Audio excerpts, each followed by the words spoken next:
It's a Friday night in the city, the kind where the streets hum with the promise of the weekend, and every bar feels like the heart of some unfolding story. I find myself at Neon Blue, a decent enough place I've passed a dozen times but never entered until now. The neon lights cast a surreal glow, turning everyone inside into actors on a stage. I'm here out of necessity, not desire, waiting on a client who never shows. Sipping a whiskey, neat, I scan the room, a mix of regulars and weekend warriors. That's when I see her. She's alone at the bar, nursing a gin and tonic, her eyes catching mine like hooks. Blonde, sharply dressed, she doesn't look like she belongs to the rowdy crowd cheering over a football game. Feeling the weight of her gaze, I muster a polite smile. She takes it as an invitation, sliding off her stool and approaching me with a confidence that piques my curiosity. "Mind if I join you?" Her voice is smooth, her tone friendly yet assertive. "Please," I gesture to the empty seat beside me, curiosity winning over my initial reluctance. "I'm Tom," I offer, extending my hand. "Evelyn," she shakes it, her grip firm.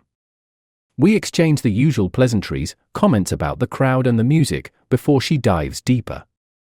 "So, Tom, what brings you here tonight? You don't seem like you're enjoying the game." Her observation is sharp, and it disarms me. I chuckle, deciding honesty might make this unexpected interaction more interesting. Waiting for a client who stood me up. "I guess my Friday night is free now." Evelyn's eyes light up with a mixture of sympathy and intrigue. "That's rough. I'm here killing time between work emergencies myself. I'm a cybersecurity consultant." That catches my attention. "Really?" "I work in IT security. We might have more in common than this bar." Our conversation shifts seamlessly into tech talk, the kind that only fellow geeks can appreciate. We're laughing, exchanging horror stories from the job when she pulls out her phone. "Let's exchange contacts." I rarely meet someone in this field outside of conferences. As we swap numbers, I feel a genuine smile spread across my face. Maybe the night won't be a waste after all. Hours later, I'm home when my phone buzzes, a video call from Evelyn. Surprised, I accept, curious about her eagerness. The moment her face appears on the screen, the door to my office swings open. My wife, Jessica, steps in, her face instantly turning from casual interest to frozen shock. Evelyn's eyes widen as she spots Jessica over my shoulder. There's a moment of eerie silence before Jessica stammers out, "Tom, it's not what you think." Evelyn abruptly hangs up, leaving a heavy air of questions. Jessica's eyes are wide, fearful. "She's someone I know, Tom." I can explain. The pieces click into place, a sickening puzzle. The late nights Jessica explained away, the unaccounted absences. "You're cheating on me," I whisper, the world tilting. Jessica starts to sob, her confession spilling out amidst tears. "It's complicated, Tom. She's not just a woman. There's more you don't understand."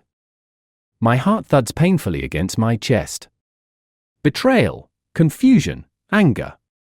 I'm left reeling, every word from Jessica slicing deeper into the chaos of my thoughts. That night, as I lie in bed, the echo of deception ringing in my ears, a cold resolve settles over me. I will not let this betrayal define me. Jessica's deception would not go unanswered.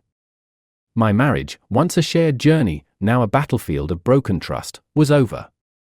And as for Evelyn? I had no idea if I'd ever see her again, or if I even wanted to. The next steps were murky, but one thing was crystal clear: my life was about to change drastically. The morning sun barely crests the horizon, casting a pale light that does little to warm the chill inside the house. I sit at the kitchen table, my coffee untouched, the silence oppressive. Jessica hasn't come down yet, likely still enveloped in the guilt and confusion that last night's revelations wrought. I feel a hollow victory in her absence, a brief respite from the confrontation I know is inevitable. A knock at the door shatters the quiet. It's too early for visitors, and my first thought is irrationally hopeful: maybe it's Evelyn, with an explanation, an apology, something. But when I swing the door open, it's not Evelyn standing there. It's my brother, Alex. "Tom, you look like hell," he says without preamble, pushing past me into the house. His concern is etched in deep lines across his face as he studies me, waiting for an explanation. I lead him into the kitchen, the story spilling out of me in disjointed fragments. Alex listens, his expression darkening with each word. When I finish, he slams his fist onto the table, making the coffee cups rattle. "We need to do something about this, Tom. You can't just let her get away with it." I nod, the anger and betrayal resurfacing, stoked by Alex's fiery demeanor. "I know. I've been thinking all night. I want a divorce, Alex. I can't look at her the same way again." "Good," he says firmly. "And you need evidence. If she's been cheating, it'll help with the divorce proceedings." Before I can respond, Jessica enters the kitchen. She stops short at the sight of Alex, her eyes red-rimmed from crying. "Alex," she begins, her voice shaky. "I can explain." Alex cuts her off with a dismissive wave. "Save it. We're not here to listen to more lies. Tom, let's get out of here. We need to talk strategy." As we leave the house, my phone buzzes. It's a text from an unknown number. Hesitantly, I open it. "Tom, we need to talk. It's about last night. Meet me at Cafe Verde at 10 a.m. Evelyn." I show Alex the message, his eyebrows shooting up in surprise. "Looks like you'll get some answers after all. But be careful, Tom. We don't know her motives." At Cafe Verde, the atmosphere is a stark contrast to the tension roiling inside me. It's a cozy place, filled with the aroma of fresh coffee and pastries. Evelyn is already there, seated in a corner booth, looking every bit as composed as she did at the bar. As I approach, she stands, her expression apologetic. "Tom, I'm so sorry about last night. I didn't know she was your wife." Her words catch me off guard. "You know Jessica?" Evelyn nods, taking a deep breath. "We worked together on a project a few months ago. I didn't realize she was married, much less to you. It's a lot to process, and I'm not sure what to believe." "So, what now?" I ask, trying to keep my voice even. Evelyn looks down, then meets my eyes squarely. "I think there's a lot you don't know about Jessica. And I think I can help. I think there's a lot you don't know about." The offer hangs between us, heavy with implications. I hesitate, aware of Alex's earlier warning. But something in Evelyn's earnest gaze convinces me to hear her out. Maybe she holds the key to understanding the whole sordid mess. "All right," I finally say. "Let's hear it."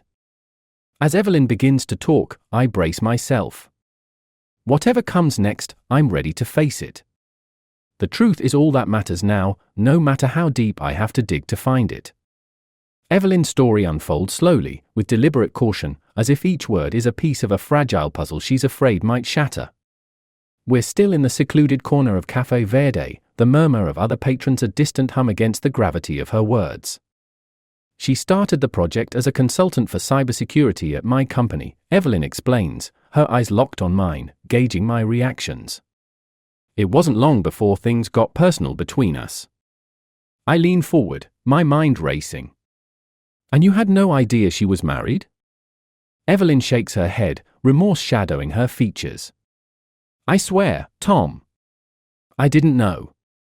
She never wore a ring, never mentioned you. By the time I realized, it was too late, I was already involved." The admission stings, despite the calm with which she delivers it. My thoughts are a whirlpool of betrayal and deceit, pulling me under. "So why come to me now? Why tell me all this?"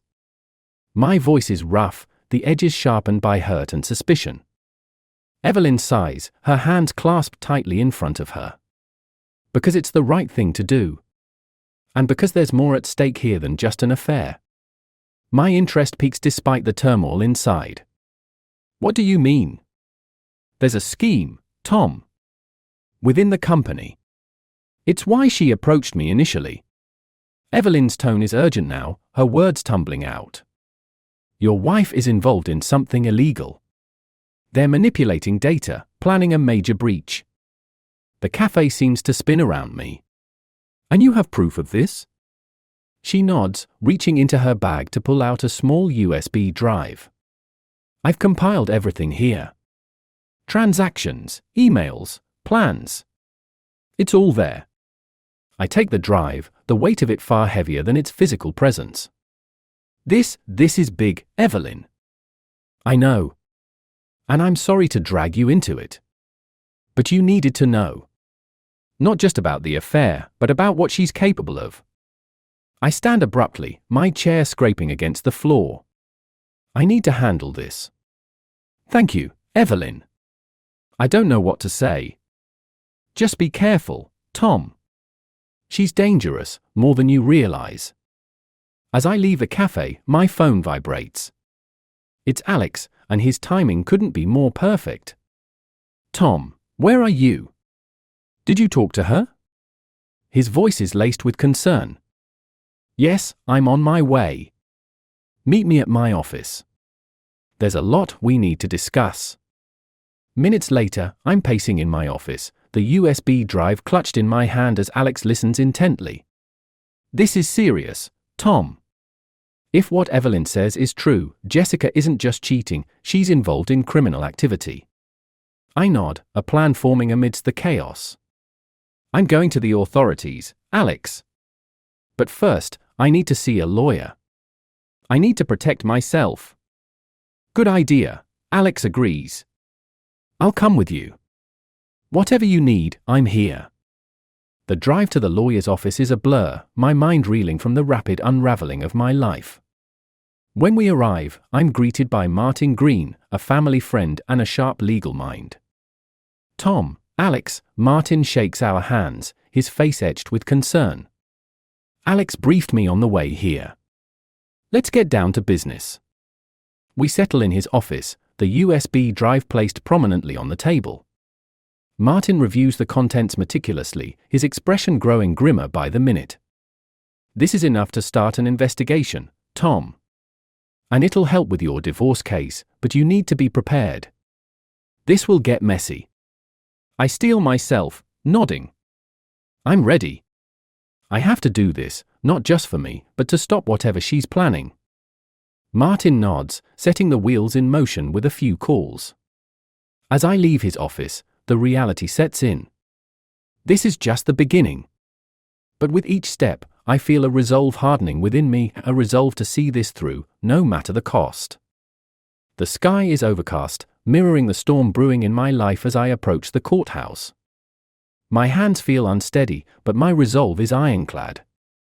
Today, the facade of my marriage and the conspiracy that tainted it will be exposed. Alex walks beside me, a silent pillar of support. Inside, the courtroom is cold, sterile. The air buzzes with whispered conversations and the rustle of legal documents. Jessica is already here, her posture rigid, her face a mask of composed indifference. Are you ready for this?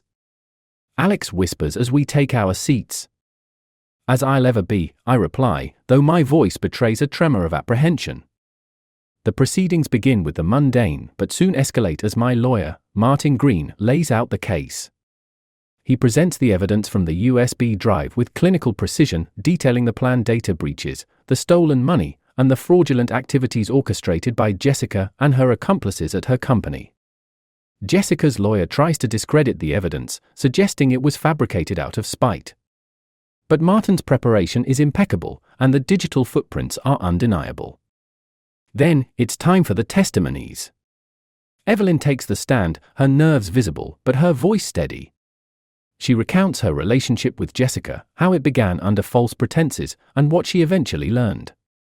Her testimony ties Jessica directly to the illegal activities.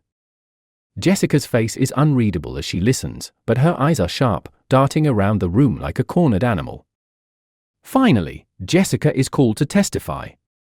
She starts with a well-rehearsed apology for her personal failings but denies all involvement in criminal activities. Her performance is compelling, designed to sow doubt. The turning point comes unexpectedly. Mid-testimony, Jessica's composure cracks when Martin presents a series of encrypted emails she believed were deleted. They conclusively link her to the embezzlement and data breaches. The courtroom is silent, the gravity of betrayal hanging heavy in the air. Jessica's eyes find mine across the room, filled with a mixture of fury and desperation. The mask falls away, and the woman I once loved is unrecognizable to me now, consumed by her own deceit. The judge declares a recess, but the break feels suffocating. I step outside for air, Alex at my heels. "That was intense," he says. "You okay?" "I will be," I manage, the fresh air doing little to ease the tightness in my chest. As we talk, a figure approaches, a woman I've never seen, her expression solemn. "Mr. Miller," she asks, her eyes locking onto mine. "Yes?" "I'm Detective Susan Hart.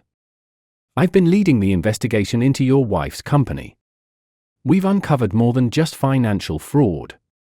She pauses, ensuring she has my full attention. "We believe they were also involved in international espionage, selling corporate secrets overseas." The revelation hits me like a physical blow, the depth of Jessica's treachery deeper than I could have imagined. Espionage? The affair pales in comparison. "We'll need your testimony in the criminal trial," Detective Hart continues. "Your cooperation could help dismantle a network we've been tracking for years." The weight of her words settles over me. This was no longer just a personal betrayal, it was a matter of national security. "I'll do whatever it takes," I affirm, my voice firmer now. The trial resumes, and the subsequent hours blur into a montage of legal arguments and revelations. When the jury finally returns, the verdict is swift and unanimous. Jessica is found guilty on multiple counts, her fate sealed away from mine. As the courtroom empties, Jessica's glance catches mine one last time. There's no love there, no regret, just a burning hatred, a promise of blame for her downfall. I turn away, knowing this is the last time I will ever see her. Outside, the sky has cleared, and for the first time in months, I feel a weight lifting off my shoulders.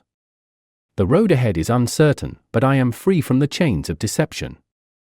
With Alex beside me, we walk out into the new day, ready to face whatever comes next, bound by the truth that saved us both.